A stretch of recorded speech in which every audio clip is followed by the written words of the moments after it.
Hi, my name is John Mills, and I'm the Vice President of Morris Light and Sound in Nashville, Tennessee, where one of my many roles is System Engineer and Crew Chief for country music superstar Kenny Chesney. I've spent 20+ years on the road learning the ins and outs of tuning systems. Whether as a front-of-house engineer or system tech, it really all boils down to a couple of things. The artist needs to feel like he's been translated well to his audience, and making the audience feel like they heard every note and nuance of the artist's voice and band's performance.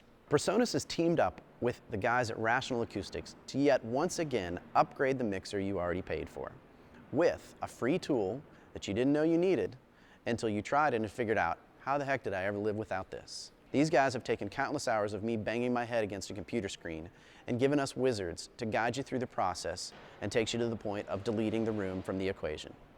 We're going to show you a little bit now from Phase 1, the Phase 1 release of the Smaart integration to the PreSonus line of consoles. You guys have had these tools for a little bit. I want to show you some of what I use it for, and in case you haven't used it, here's some great ideas and tricks for it. I use it to kind of see the frequencies I'm going after.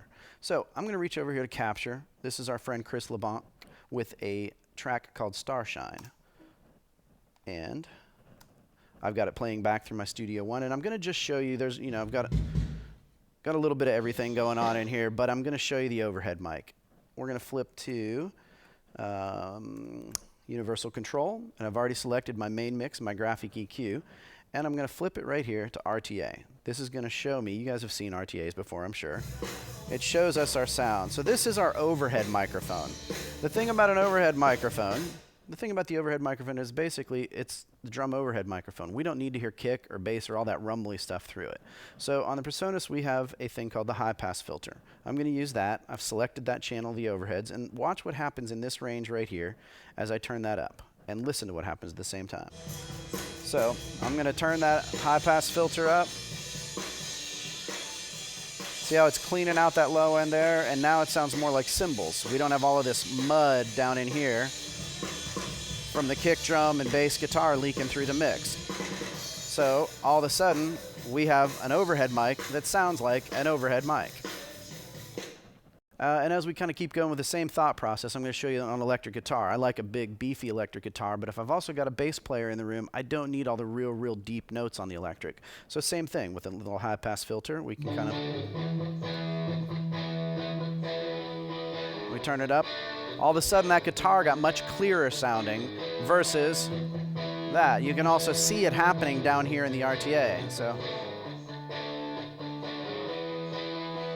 Because the thing is, at the end of the day, if the bass guitar is playing those low notes, this stuff in here, the bass is going to be doing, not the electric anyway. So it gets muddy. The cleaner your instruments are in your mix, the tighter the sound is going to be overall. So let's let each instrument focus on its range. Let's talk a little bit about mid-range on the guitar real quick. So same idea. We've just done the same thing that we did on the overhead here by deleting some of this. Let's take a look at some of this stuff up here that's going on. So if I'm EQing through here, and I come into it, and you can see me boosting some of the sound in here. You can see it boosting in here, right in there. The thing to know about the human ear is this area right here is real sensitive to your ears hurting. And this is where the men and the boys get separated in good sound. If you can work this range real well, you can get the system sounding loud without it hurting your ears. So if you're seeing a lot of content around 2.5 here as you're turning your mix up, you know that you're either boosting a lot in there, you've got an instrument that's got a lot, and it might behoove you just to kind of take a little bit of that guy out. Just a little less 2.5, maybe even a little bit of a smiley face right in this area here makes everybody happier because it doesn't hurt your ears. So that's another little trick.